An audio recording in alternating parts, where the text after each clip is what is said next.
What's going on, everybody? It's your boy C-Zar, and we are talking about XCN today. Hit that like button, you guys. Subscribe if you want to see more content like this, and let's get into it, my friends. Here we are at about 1.253 cents right now.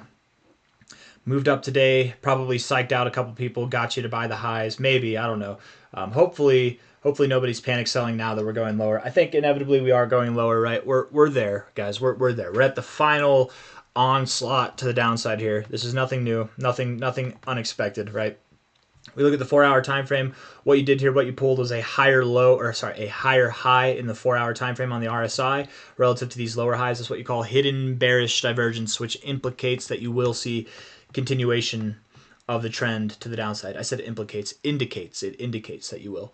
It also implicates it too, to be fair, but if it's an indicator, it's going to indicate that, right? The implication of these lower lows of the continuation would be that we do see prices that are at around 1.193 to 1 cent itself, somewhere, anywhere and everywhere in between there. If we take it here, this is the land of the rising sun, right? I had to educate one of my friends on what this was. He's unaware. He was trying to educate me on order blocks, and I'm like, dude, you got to learn about the land of the rising sun. This is more bullish than your order blocks, man. This is the Justin Sun order block. This is where he bought in, man, and it's going to hold us up, right? You got a multi-billionaire in charge of several exchanges. There's a lot of buying pressure coming in from these areas. Make no mistake, you guys. The only people who are selling here, the only ones are the ones who are not patient, are the ones who unfortunately bought at relatively high areas and have come down here. Yes, guys, I was bullish throughout this whole range, right? I absolutely was. I thought that XCN, I thought this consolidation phase would not last this long. I also thought that crypto in February would go up. There's a lot of people who are like, how can you say that the only people who are scared are the ones that bought here? Well, because they are, right? They gotta be. But you were bullish there. Yes, I was. Absolutely I was, right? But I'm not the one that bought your coins. You are, right? Like, suck it up. If you buy something at a bad price, regardless of who's telling you on YouTube to buy it or not, none of it's financial advice. I've said that time and time again. You're the one making your own decisions. And the reality of the matter is 1.8 cents, even here at 3.3 cents, anything and everything in between this zone, in a matter of no time at all, it's going to be a good price. It's going to be a very good price. You're going to have phenomenal growth from there. It's not going to be as phenomenal as the growth is from here, but man, I bought all the way down as well. I bought, and if you bought whenever I bought, if you paid attention to whenever I bought, not just when I'm doing TA, but if you paid attention to the actual prices that I bought, which I tell everybody whenever I bought at 2.58 cents. That was my first purchase on the way down here, okay, alongside with a little bit of messing around short-term plays, but 2.58 cents was my first purchase. And then I bought at 1.8 cents? I bought at 1.8 cents, and then I bought at 1.65 cents.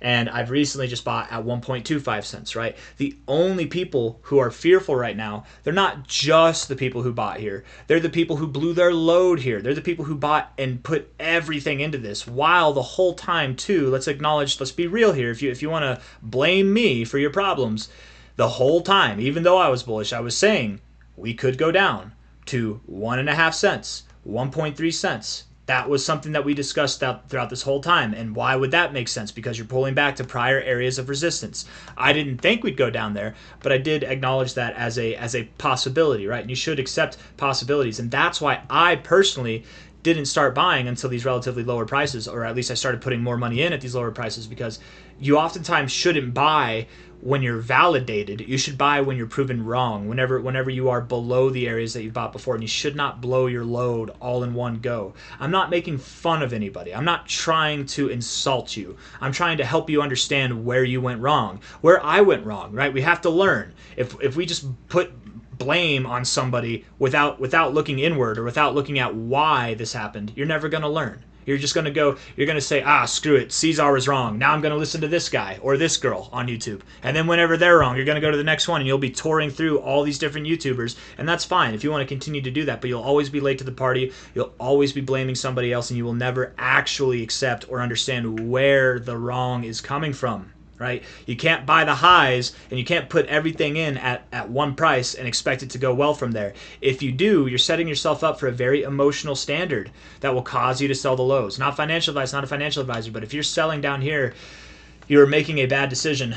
Not financial advice, not a financial advisor, but I think if you're buying here, this is the right area to buy, man. This is where I bought. This is where I bought my last little bit here.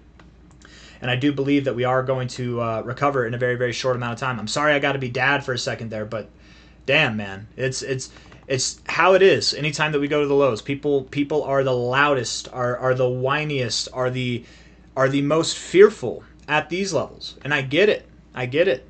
I didn't expect it to come down here, right? But whenever other people are fearful, you should be greedy. People are the loudest, the most euphoric, the most excited when we're up here. And of course we are. We saw a 20x in 2 weeks, right?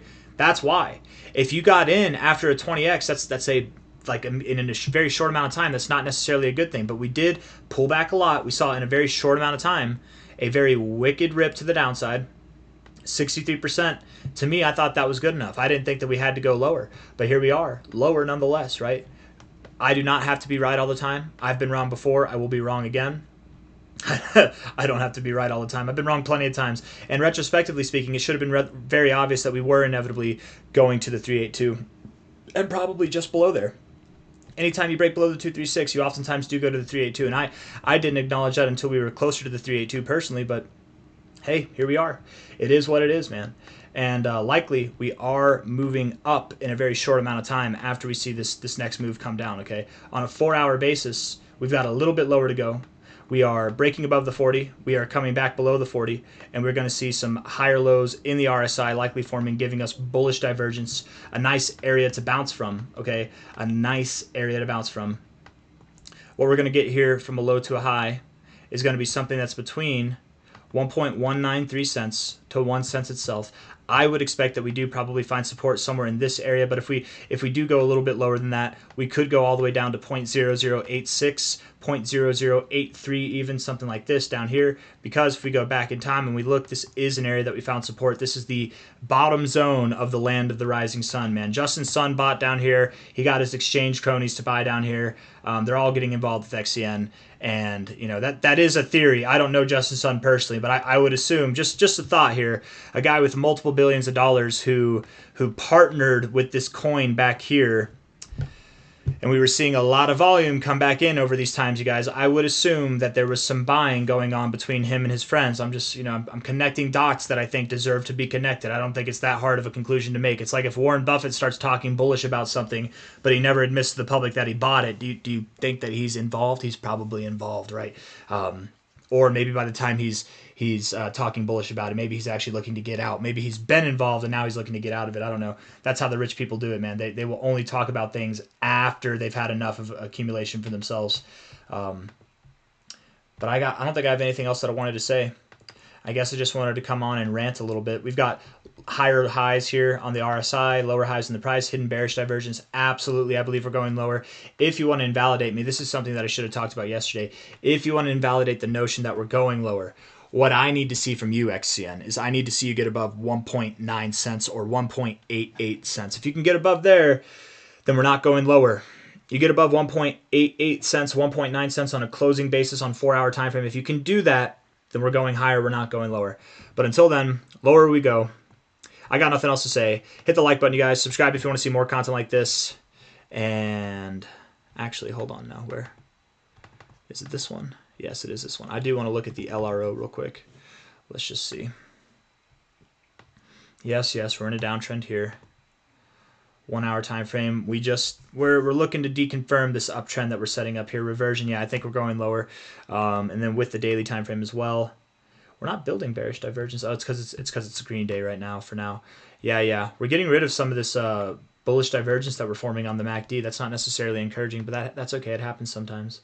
A little bit of bullish divergence forming on the 4-hour time frame, and we have a setup for stochastics and the RSI and the MACD to form some bullish divergence. But to be fair, the stochastics and the MACD, they're more useful on longer term time frames here. We're waiting for this, I think, really the stochastics to get up into the neutral zone. Once that happens, that's whenever it's time to get excited. We're looking for the RSI to get back above the 40, back above the 50. Once we get above these highs here, that's whenever it's time to get excited. And by that time, we will likely have a move down, right, to this slightly lower area. We'll probably need to see prices that are around 1.8 to 1.9 cents to do that, right? And so all that makes sense, man. So I got nothing else for you guys. Hit the like button, subscribe. Thank you all for being here. And I will see you on the next one. Take care. Bye-bye.